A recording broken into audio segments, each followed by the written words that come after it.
Hi there, and welcome to this week's edition of Top End Track Talk.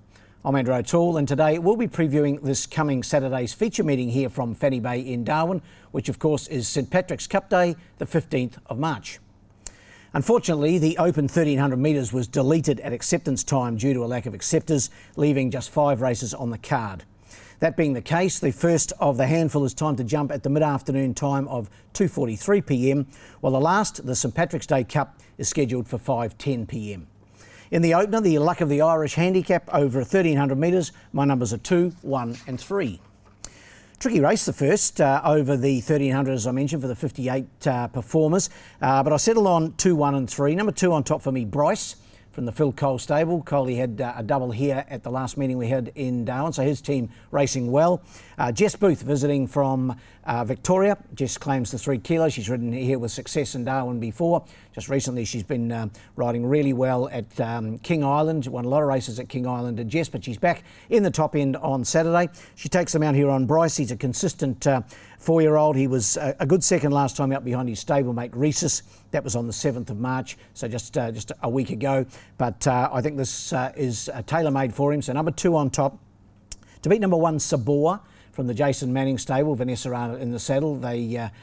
That combination was successful just a week ago with Brazen Bond. Now they have Sabor here, was 5th when last presented. That was the 21st of February, behind He's Essential. Didn't think that was a bad run, although the margin doesn't suggest that it was finished too close. It was 8.8 lengths from the winner, but I didn't think it was a bad run. So we'll put Sabor in to run second, and in for third, number 3, the Resuming Magnetic Tycoon, from the Gary Clark stable, Jared Todd in the saddle. He's first up. He hasn't raced since the 19th of October. So a fresh runner, but he did win 2 starts ago, and a 5-year-old now. He's taken a little while to sort of get strong. Maybe this is his campaign. Numbers in the first are 2, 1 and 3. The second's the Dublin Dash. It's over the 1100 metres, and it's for the 0 to 58 sprinters. My numbers here are 2, 5 and 1. Velarock from the stable of Chris Nash could be in for a big day. Nash, he has 3 runners and they're all really good chances, I think, but Velarock certainly one of his better hopes. 2 seconds his last 2 behind She Can Mix It on both occasions. Adam Nichols in the saddle. Thankfully Adam looked like he hurt his foot pretty badly last week here, but thankfully it was only bruised, and he's pretty tough chippy, and he's been back riding work this week, so he'll be back in action. And of course he's got some good rides, including the favourite for the St Pat's Cup and 7 Secrets. Takes them out here on Velarock, knocking on the door, drawn barrier 4 in a 6-horse field. Should be hard to beat. Number 2, ahead of number 5, Star Spangled Dancer. It's had a bit of a freshen up this mare. She can be a little bit hit and miss. She can mix her form a little bit, but when she's good, she's very good. Trained by Gary Clark. Erin Sweeney goes aboard this week. She was second 2 starts back. That was behind Queen in the North. That was back in December, and then just had a run early in January. So she's had a little freshen up, and I'm putting her in to run second from a handy barrier draw of 3. And in for third, number 1, Miami Vice.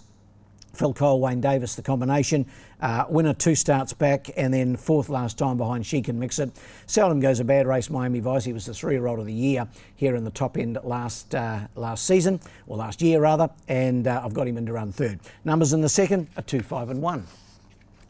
The third's the Shamrock Sprint, another 1100 metre event. This for the 0 to 70 sprinters.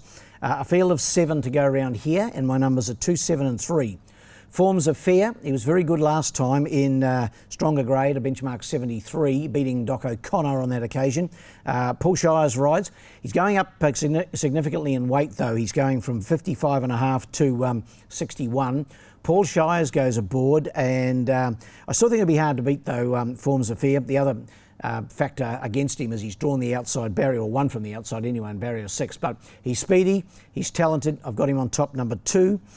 To beat number 7, She Can Mix It. We just mentioned a minute ago. She's been racing well. She's won her last 2 for Chloe Baxter. Aaron Sweeney in the saddle.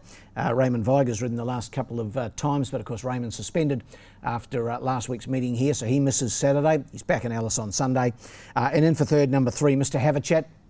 Another with an undeniable chance for Chris Nash and Hannah LeBlanc. Claims the 2 kilos. Hannah getting very close to a milestone win. I think she's ridden 98 career winners, so good luck to Hannah, getting close to that 100 career wins. And Mr. Havachat, he was second last time out to Prince Reuben, who of course goes round in the St Paddy's Cup later in the day. Numbers in the third, 2, 7 and 3. The fourth is the maiden, the 4-leaf clover Trovis maiden plate. over the sprint trip of 1,000 metres, and one of these will be a maiden no longer. The 6 of them to go around here. My numbers are 4, 1 and 3. Going to give this mare another chance. Number 4, Brisket. She was well supported here back on the 21st of February. Gary Clark trains, Jared Todd rides, but she got very, very hot, very much on her toe in the mounting yard. Then she missed the jump and just basically forget the run. She finished 6th on that occasion, but I'm prepared to allow her another chance. She's not very big, the daughter of Russian Revolution, but has enough form on the board, even though she is about a 15-start maiden. But I thought this was a winnable race as long as she's taken improvement and out of that first up run, and she turns up here in the right order. 4 on top to beat 1, King Waldo. Phil Cole, Adam Nichols, the combination. He was 3rd last time out behind Vanguard Legend, and of course Vanguard Legend heads to Alice Springs for next week's Guineas. So good luck to the team with Vanguard Legend, Chloe Baxter and co. King Waldo is only just run down late. He got beat less than half a length and only has to put in a similar performance to be hard to beat here. And then for 3rd, a newcomer, Bruno from the stable of Tayan Holter. Jade Hampson back riding in the territory again this weekend, both here in Darwin and in Alice on Sunday. And Bruno, a newcomer, last raced in Newcastle on the Beaumont track back on the 19th of December, finished 3rd on that occasion. That form would certainly be good enough to rate highly here. Numbers in the 4th, 4, 1 and 3. And the feature, the big off-season feature, the $40,000 St Patrick's Day Cup. Always produces a good contest and a good field this year too. 10 to go round in the St Paddy's Cup, or certainly 10 acceptors. Over the 1,600 metres, time to go at 5:10 Northern Territory time. My numbers in the St Pat's Cup are 2, 1, 4 and 5. He's going to take all sorts of beating, isn't he? Number 2, 7 Secrets. He absolutely gave them a shellacking when he raced here 3 weeks ago. Won by nearly 9.5 lengths, nearly 10 lengths. Nearly broke the track record in the hands of Hannah LeBlanc. Admittedly, he goes up in weight by quite a bit. He goes from 55.5 up to 59.5. Adam Nichols goes aboard. He knows this horse well. He's won 3 times in Darwin. He's had 2 runs at the mile. He's won them both. And he's looking to give Chris Nash his 3rd St Paddy's Cup. Of course, he trained King Kev back in 2015, and last year, son of Bilski, got up late to win the Cup. He's racing really well. He'll take plenty of beating, I'm sure, from barrier 4. I've got him on top. Number 2, 7 Secrets, to beat 1, Sicaro. He's in the veteran stage now. He's a 9-year-old trained by Phil Cole, but still has plenty to offer. Wayne Davis aboard.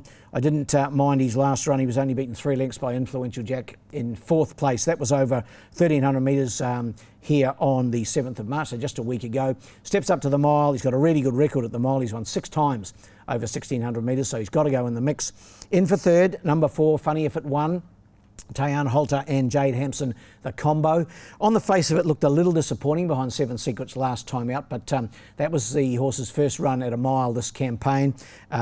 He's had 4 starts at the trip and has yet to win, but I'm sure he'll come on for that last run. He finished 4th and looks a horse with ability and a real future here in the territory. And in for 4th, number 5, Prince Reuben. He's hard to leave out. His form is so good. He's won 10 races in his career, and they've all been here in Darwin. And of course, he has a good record at the mile, 3 wins from 12 starts. No rider declared for him this afternoon, so just not quite sure who will go aboard. Jared Todd rides the stablemate Desert Mist, but I've got Prince Reuben in to run 4th. So numbers in the St Paddy's Cup, 2, 1, 4 and 5. Best bet on the day is in race 5, number 2, 7 Secrets. He will take all sorts of beating. I'll be surprised, given his last run, if he has his colours lowered. So race 5, number 2, 7 Secrets, for me, the best of the day. Well, the best roughies in the first of the day, number 9, Red Snap. Have a look at his form. 2 starts back, he actually was placed behind 7 Secrets. So if you think 7 Secrets can win the St Paddy's Cup, Red Snap must be some sort of chance in the first. Well, that wraps up this edition of Top End Track Talk. We'll be back again in just under a fortnight for the National Apprentice Race Series, meeting to be held here on Friday, the 28th of March. Come along and see the next generation of promising young riders from around the nation do battle with our own young stars. And until then, good luck and good punting.